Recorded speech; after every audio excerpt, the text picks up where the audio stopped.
back to Ask Rasheedah. This is your very own Rasheedah Omalade Sule. I'm so excited that you guys are here. If this is your first time here, I'd like to say thank you for being a part of our family.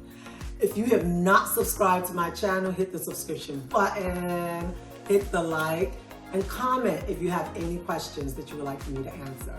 So we are continuing the conversation about how I met my spouse. So the last video, we talked about how Mr. Yinka said, "You are my wife," yeah? So I'm gonna continue from there. When he said that, I was like, this cannot be real. Inside of me, I was thinking he was joking. The guy was not joking. So I literally said, you know what? If that's how you see it, the God that spoke to you, let him also speak to me. And when I get that message that you're my husband, then we'll make this happen. I went home and I prayed about it. The guy kept calling and calling and calling, and I just totally blocked him off. I said, ugh, I can't. Another Nigerian? Oh, I live in Brooklyn, New York. Once you date one Nigerian, it's like you date them all. You don't want to be doing that.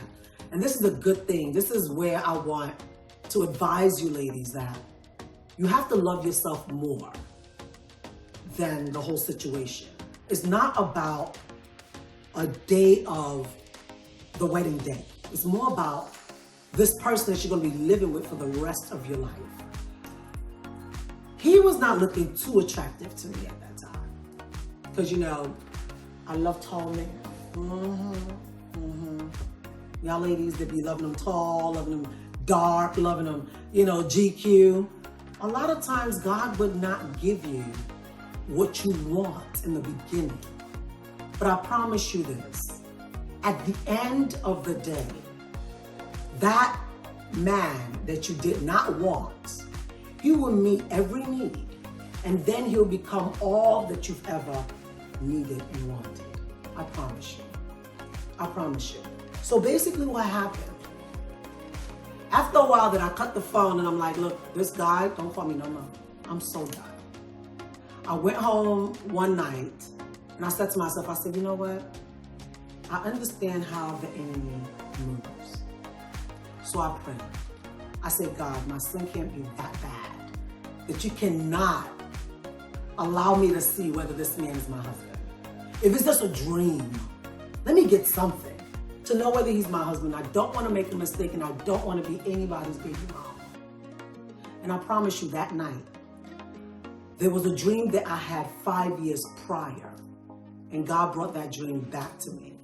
And I saw me and Mr. Yinka. I can hear a lot of you saying, why are you calling Mr. Yinka?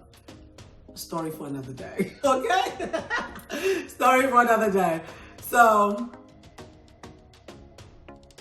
I was in the dream. He was in the dream. He had on a white tuxedo. I had on my white wedding outfit.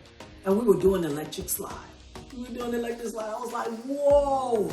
I jumped out of the dream at about 3:05. I called him. And his uncle that he was living with says, oh, yes, they are calling from Nigeria. I was calling from New York. But because it was so late in the night, they thought it was a call from Nigeria. He got on the phone. And then when he picked up, he was really sleepy. So I said, what are you doing tomorrow? He said, I'm not doing anything. I said, well, I'll come and pick you up. And you know what I did, ladies? And I'm gonna leave it here. What I did when I picked him up in the morning, I first of all took him out to eat. We went to one of my favorite restaurants in Brooklyn, downtown, which is called Junior's. We got there, we ate chicken parmesan. I had chicken parmesan. I gave him shrimp parmesan. And when they brought the receipt, I paid for it because I took him out. I paid for it. It was about $7, $8. And my husband literally said at that time, he said, how much is that today? The thing we just ate. I said, ah. So I gave him the receipt. Looked at, hey. He said this type of money we use it to buy stew. That stew will last in the house for almost 3 days.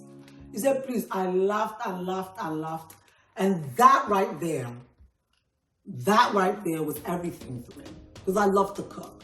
For a guy to be funny like that and to say, you know what? $78 to me was nothing. I didn't take it. If it was some of y'all ladies, don't take it crazy. When a guy says something like that, just laugh about it. Don't make it seem as if $78 ain't nothing. He cheat. It has nothing to do with that. It's more about the marriage, not the wedding. That day is when I made up my mind. And right from the restaurant, I took him to Banana Republic. Ladies, this was 20 years ago. I took him to Banana Republic because I refused to continue to see him in them baggy pants and these doggone leather shoes that he called leather that didn't look the part to me. And that's how our journey began. So I'm gonna leave it here. I'm gonna see you all next time. Thank you so much for watching. If you have not subscribed to my channel, you can do so now. Put a comment in the comment section and I will definitely answer all your comments. Thank you so much. Take care.